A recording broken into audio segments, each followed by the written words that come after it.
La Fédération nationale des associations des parents d'élèves et d'étudiants du Gabon a été créée en 1995. Il a reçu son premier récépissé définitif le 21 octobre 1997. Nous sommes représentés dans tout le Gabon. Nous avons à l'intérieur du pays des présidents des bureaux provinciaux. Nous avons tout à fait au sommet l'Assemblée générale, ensuite le Conseil national, ensuite le bureau exécutif national que je préside. Encore que c'est moi qui préside également le Conseil national et l'Assemblée générale. Et en dessous, vous avez les bureaux provinciaux, les bureaux départementaux, les bureaux communaux et les associations des parents d'élèves de base. Nous savons que le système éducatif gabonais est complètement à terre. La pandémie est venue envenimer un certain nombre de choses, puisqu'elle ne vient pas du Gabon, elle vient d'ailleurs. Nous avons dit que travailler dans ces conditions était difficile. Les nouvelles autorités du département de l'éducation et de la formation ont trouvé utile d'abord de changer de paradigme en essayant de mettre en place une concertation sociale qui réunit de temps en temps les administrations concernées par les questions d'éducation et de formation, les enseignants regroupés au sein des syndicats et les parents d'élèves regroupés au sein des structures associatives qui traitent de ces questions. Nous disons que c'est une bonne chose parce que nous avons vu les ministres arriver et partir sans qu'il y ait ce type de concertation. Alors au moment où la pandémie a atteint des pics dans notre pays, nous avons continué à travailler pendant près de 8 mois par visioconférence, où nous avons essayé de trouver des solutions à certains problèmes qui se posaient. Nous, en tant que première force de proposition, ainsi que les syndicats et l'administration en tant que décideur. Cette fois-ci, la rentrée effective pose énormément de problèmes parce que c'est toute la masse qui va reprendre les cours. Donc ça nécessite qu'il y ait une certaine garantie de ce côté-là pour que nos enfants puissent reprendre les cours en sécurité sanitaire. Est-ce que cela va être possible? Nos partenaires nous ont laissé entendre que pendant la reprise des cours des classes de terminale, nous avions 20 élèves par classe. Et parfois, à l'intérieur, des classes qui se retrouvaient avec 15 élèves. Si on nous dit qu'on n'aura plus des classes de plus de 60 élèves, quand on sait ce qui se passe maintenant, il y a des classes de 150, 180 élèves. Si on nous dit qu'il y aura bientôt des classes de moins de 60 et 60 élèves, pas plus, nous attendons et nous voulons voir cela de visu. Mais est-ce que pour autant toutes les conditions sanitaires sont réunies, notamment les mesures barrières? Est-ce que tous les établissements sont pourvus des stations de lavage de mains? Est-ce que tous les enfants auront les bavettes? Est-ce qu'il y a le gel? Est-ce qu'il y a plein de choses? Est-ce que la distanciation physique sera respectée? En tant que parent d'élèves, je suis inquiet. Et nous disons que si ces conditions ne sont pas réunies, il y a lieu de réfléchir sur la question et de retarder les choses pour que la sérénité puisse revenir. Il n'est pas question que les enfants, même les enseignants, partent de leur maison en bonne santé et qu'ils retournent contaminés. On sait peut-être que la maladie existe, mais on ne sait pas comment on la soigne. Mais si finalement tout le monde est contaminé, comment ça va se passer? Toutes ces questions-là que nous posons. Et nous disons que nous n'avons pas le droit de refuser les promesses que nous font certains responsables. Nous attendons le jour J et nous allons vérifier. C'est comme ça que nous travaillons. Nous allons vérifier. Si toutes les conditions ne sont pas réunies, nous aviserons en tant que responsable de la FENAPEG. Moi, j'ai envie de dire que par rapport à cette préoccupation, nous ne sommes pas obligés de faire comme les autres. Chaque pays a sa spécificité. Nous avons nos spécificités. On peut avoir des structures sanitaires au Cameroun, parce qu'il y a des Gabonais qui vont se soigner au Cameroun. S'ils sont capables de soigner leurs ressortissants contaminés, c'est fort possible. Mais au Gabon, ici, on ne nous a jamais dit qui soigne quoi. Parce que la prévention est la meilleure des des prudences. Parce que si nous faisons des choses parce que les autres ont fait, on ne peut pas aller loin. Moi, je pense que nous devons regarder les choses en fonction des spécificités de notre pays. Si nous avons 60 ou moins de 60 élèves par classe, c'est déjà un avantage, c'est déjà une victoire. Mais quand on entend ça, on est en droit de se poser des questions. Puisque nous, je vous ai dit tout à l'heure qu'il y a des salles de classe de 150 élèves. Mais comment ça va se passer? Nous attendons pour voir. C'est pour cela que je disais que nous allons aller sur les lieux et voir si toutes ces conditions sont réunies. Au niveau des structures d'accueil, là aussi nous attendons la date butoir du 9 parce que nous avons visité les différents chantiers qui sont aujourd'hui en plein travaux. Nous avons fait le tour de Libreville. On nous parle de l'intérieur parce que nous avons des représentants à l'intérieur comme je viens de vous le dire. Et je vous dis, nous sommes une force de proposition. Et nous attirons également l'attention quand ça ne va pas. Nous ne pouvons pas, si vous nous posez la question, déjà commencer par vous traiter de menteurs. Nous disons oui, vous nous l'avez dit, mais nous attendons le jour J. Et quand on arrive, on trouve que ce n'est pas fait.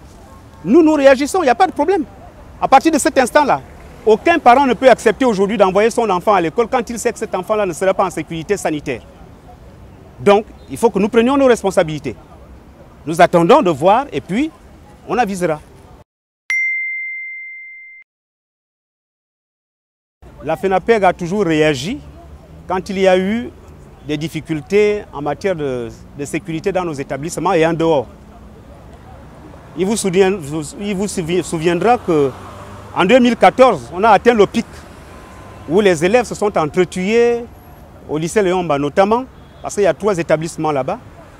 Nous sommes allés, moi je dis, plus jamais ça. La Fédération nationale des associations des parents d'élèves n'a pas été créée pour aller déposer les gerbes de fleurs.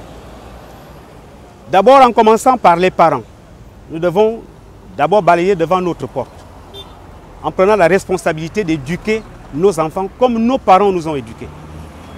Et au niveau des établissements, nous avons dit que les difficultés qui se posent aujourd'hui au niveau du corps des surveillants posent un problème.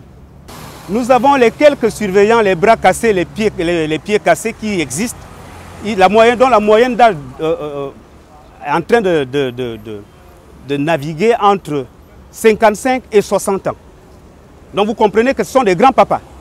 Les élèves ne les respectent plus. Il y a déjà cette difficulté-là. Mais nous disons qu'il faut revoir ce corps de surveillants.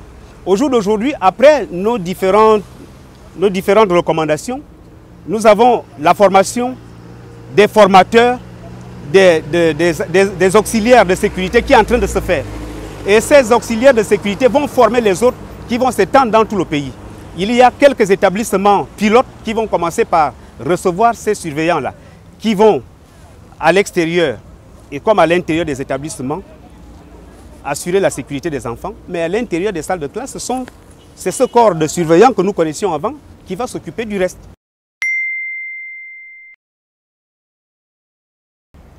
Notre structure associative a pour mission de contribuer, entre autres, à l'amélioration des conditions d'études de nos enfants.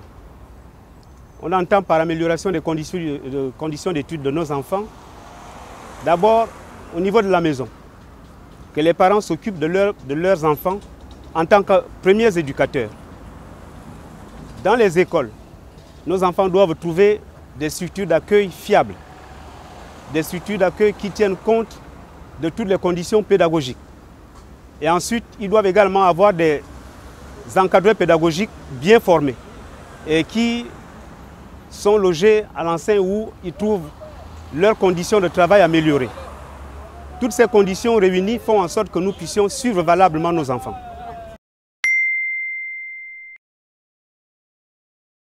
La FENAPEG n'a jamais plaidé pour des fraudeurs. Et j'ai même envie de vous dire que la FENAPEG est contre les fraudeurs. Tout parent qui fraude ou qui cherche à corrompre, nous ne l'acceptons pas, nous ne pouvons pas l'accepter à la Fédération nationale des associations des parents d'élèves. Je vous disais tantôt que nous sommes les premiers éducateurs de nos enfants. Et il n'est pas question que nous acceptions la fraude. J'ai envie de vous dire que ceux qui sont allés faire cette déclaration, ils étaient partie prenante quand le ministère a fait le tour des établissements pour voir qui a fait quoi. La FENAPEC était bien présente. Ils ont préparé un rapport qu'ils ont déposé à notre siège. J'ai transmis le rapport avec les recommandations. Nous sommes la force de proposition. Ce n'est pas nous qui prenons la dernière décision. Et puis ça s'est passé avant l'arrivée de la pandémie. Mais parce que ces gens qui sont allés parler s'imaginent que lorsque l'administration travaille, il suffit qu'on décrète les vacances et puis le travail qui a été fait, on le jette dans la poubelle. Mais nous avons déjà vécu une situation analogue en 2013 avec M. Mundunga qui a sorti près de 2500 élèves. En ce moment-là, la FENAPEC a plaidé pour ces élèves-là. Nous sommes allés nous-mêmes. Nous avons écrit au président de la République. Nous avons écrit au Premier ministre. Tous les deux, ils ont accepté de résoudre le problème. C'est M. Mbumbu Miyakou qui a été désigné pour être le médiateur. Et tous ces enfants ont repris les cours. Je peux vous dire qu'au premier tour, il y a eu plus de 150 élèves qui étaient admis d'office parmi ce groupe-là. Mais quand ils ont levé la mesure, nous, on a pris des engagements. L'engagement de la FENAPEC, c'était de dire quoi? De dire que plus jamais ça. Les enfants n'iront plus à la gare routière pour aller faire des faux bulletins. Nous n'accepterons plus que les enfants s'inscrivent n'importe comment. C'était assorti des conditions. Mais en 2020, on a encore un groupe de 780 qui vont acheter les bulletins de notes à la gare routière. Nous disons non. Ça veut dire que nous n'avons pas fait notre travail. Défendre des voleurs et des voyous, nous ne sommes pas là-dedans. Et ceux qui ont fait ça, nous avons pris la décision de les écarter de la FENAPEC. Ils sont sortis. Il y a la décision numéro 005 qui les met dehors après un procès verbal qui a retracé tout ce qui s'était passé. Et puis, c'est le président de la FENAPEC qui parle au nom de la FENAPEC, pas quelqu'un d'autre. Donc, ce qu'ils ont fait était une faute lourde. Et nous les avons démis de leurs fonctions. « 5 000 francs d'un côté, 10 000 francs de l'autre. Qu'est-ce qui change? C'était la même décision de l'année dernière. C'est la même décision. Les parents doivent débourser 10 000 francs pour le secondaire et 5 000 francs pour le primaire. C'est ça. Et les parents d'élèves, ils doivent toujours mettre la main à la poche pour payer. Nous sommes convaincus d'une chose, c'est que l'État-provident n'existe plus. Mais nous demandons quand même à nos partenaires de ne pas asphyxier les parents. On a interdit la pratique du papier hygiénique, les rames de papier. Ça, c'est des choses qui arrivent en Suisse. Est-ce que ça peut pour autant résoudre les problèmes? Parce que les enfants, demain, auront toujours besoin des photocopies. On demande aux différents responsables des associations des parents d'élèves de base de tout mettre en œuvre pour que les sanitaires dans les établissements puissent exister. Vous vous rendez compte, on le dit comme ça, ce n'est pas vraiment à notre avantage le fait de ne pas acheter du papier hygiénique.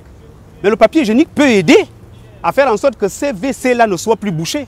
Parce que l'enfant va prendre n'importe quoi pour mettre dans le WC. On sera obligé de... Je n'applaudis pas des deux mains. Moi, je pense qu'il faut que les cours reprennent.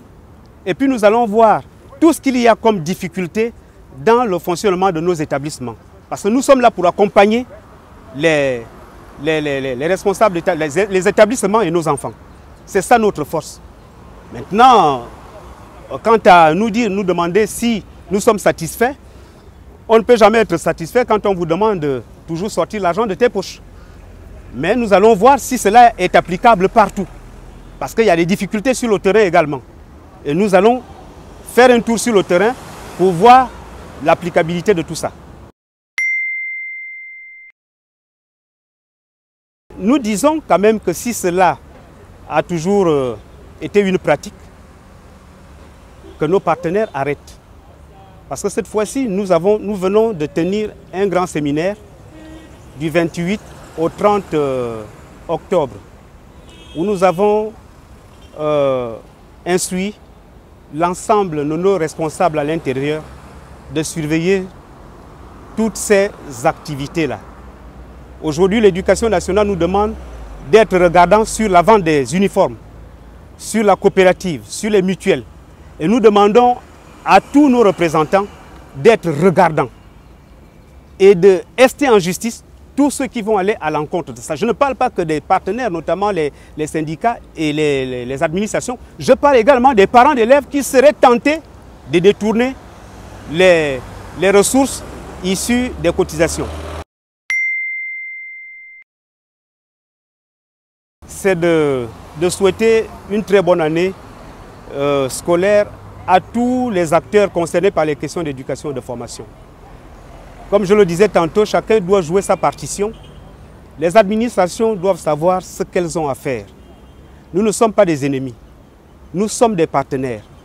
Nous, en tant que parents d'élèves, nous les accompagnons pour que l'école gabonaise puisse retrouver ses lettres de noblesse.